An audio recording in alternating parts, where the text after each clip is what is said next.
decided to bring out a bunch of the big guns today. A nice little smattering of guns. Let's see what we got here. Well, down here at the bottom, smallest caliber on this list right now is the Desert Tactical Arms Stealth Recon Scout. This one's chambered in .338 Lapua. It's got a quick change barrel setup, so you can change it to .308 Winchester, or there are other barrel options out there on the market as well. And it's a bullpup, built-in monopod, and then you got your fine adjust back there. Pretty nice little rifle. Next up, we've got its bigger brother, the Desert Tech HTI, which stands for Hard Target Interdiction. It's a 50 caliber bullpup. Got the same basic features, quick change barrel setup, monopod in the rear. Really nice rifle. After that, we go to the Serbu BFG50A. I like to think as a Canadian that stands for Big Fucking Gun 50A. But maybe I'm just a huge gun nerd, I don't know. So this one's a semi-automatic 50 cal. Shoots from pinned Barrett magazines, so they're pinned to 5 rounds. And last but not least, you've got the Steyr HS50, which is a single-shot bolt-action rifle. Big behemoth of a rifle.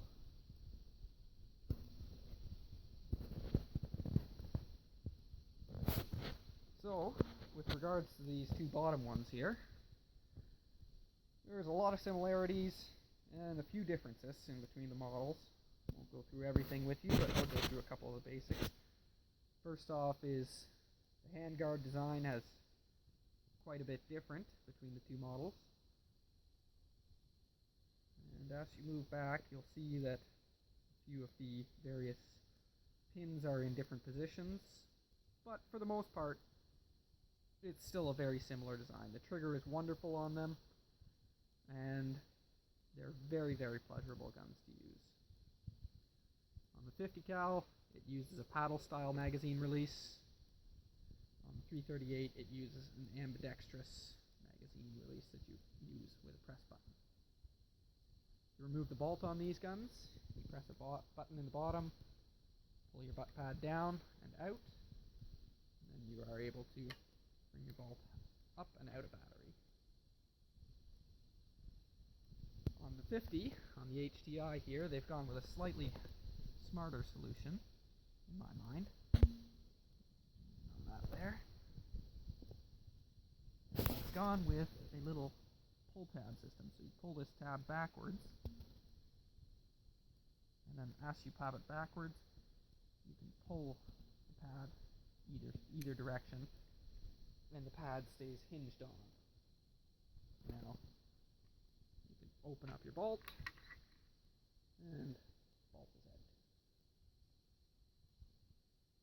Pretty easy to get clean either of these rifles. They're about as bone simple as you can get, but they've got some good machining in them. So now you can see again they've used fairly similar bolt designs. They've got their bolt sleeve and all that, bolt shroud. A little bit of a size difference, but I mean, considering this is a 50 cal bolt, it's still smaller than you'd normally expect.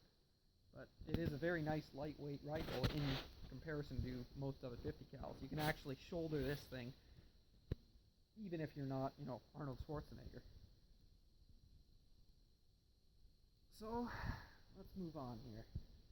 Then you go to the big old Serbu BFG50A, which is one of the very few designs that are semi-automatic in Canada that you can get for 50 cals.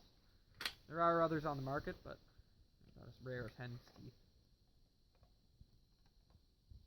So you got your 50 cal Barrett manufacturing magazines pinned internally to 5. And these ones are a little bit of a pain to take apart. You have to take this pin out, and then it's all under spring pressure back here. But all things considered, you can still take them apart and service them within the space of within a couple of minutes. Then you go to your Steyr. They're even worse to take apart because you have to unscrew 2 bolts down here. and then lift your barrel right out of the receiver of the gun. But, again, it probably has the smoothest bolt throw of any of these rifles. Big chunky lugs on that one. On the Serbu, again, you get a big chunky triangular lug. You got these two here. Lots of different designs, but all of them are lots of fun. Anyways, if you got any questions, feel free to ask, and I'll try to answer as many questions as I can. Hopefully I'll get out, maybe shoot a couple of these guys in the next little while, and I'll try to take some video of it if I can.